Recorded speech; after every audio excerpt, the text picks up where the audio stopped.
Salut tout le monde! Un petit vidéo vite vite juste pour mentionner que j'ai téléchargé certaines choses sur ECT, puis je voulais juste vous expliquer l'utilité des documents que j'ai insérés. Alors, si vous allez dans ECT, vous allez voir que il y a un nouveau dossier qui a été créé pour outils de révision PC Law. Si vous cliquez là-dedans, vous allez trouver trois différents documents. Vous allez trouver PC Law, outils pour notes, outils de révision et puis le guide d'utilisateur de PC Law. N'imprimez pas le guide. C'est vraiment pas nécessaire. Le document est immense. Il y a 800 pages. Par contre, les deux autres documents peuvent possiblement vous aider. Alors, le premier document qui s'appelle Outils pour notes, c'est dans le fond les points d'apprentissage pour le cours. Alors, une partie de mes notes que je revise avec vous. Et puis, j'ai souligné les parties qui étaient d'intérêt, alors les parties que je mets beaucoup d'emphase pendant le cours. Alors, si vous voulez utiliser ce document-là pour vous mettre des notes, vous pouvez le faire. C'est une bonne outil à utiliser pour prendre des notes. L'autre document que j'ai inséré s'appelle Outils de révision.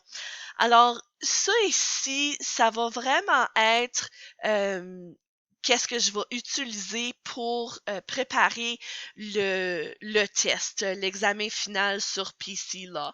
Je vais utiliser ce matériel-là. Alors, je vais couvrir dans le test, évidemment, les sujets qui sont listés là. J'ai fait des exemples avec des photos pour vous montrer comment on complète ces différents exercices-là. Alors, au moins, vous allez avoir une bonne idée de qu'est-ce qu'il y a sur le test. Puis, l'autre chose que je voulais mentionner, c'est qu'on va avoir une révision pour le test. Je vais essayer de faire un Kahoot, pas de garantie, mais je vais essayer. Puis il n'y aura pas de surprise, alors ça devrait assez bien aller pour le test. L'autre document qui est sur Cité, c'est le guide d'utilisateur. Il est immense, il est 881 pages.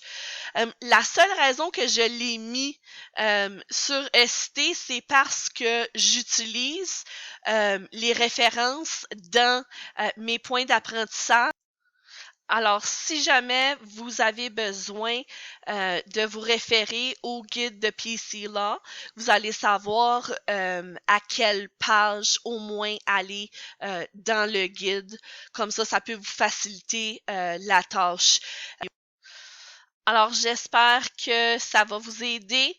J'espère que l'outil de révision va vous aider, ainsi que les vidéos capsules. N'oubliez pas, si vous avez des questions, juste m'envoyer un courriel, puis je vais être heureuse de répondre.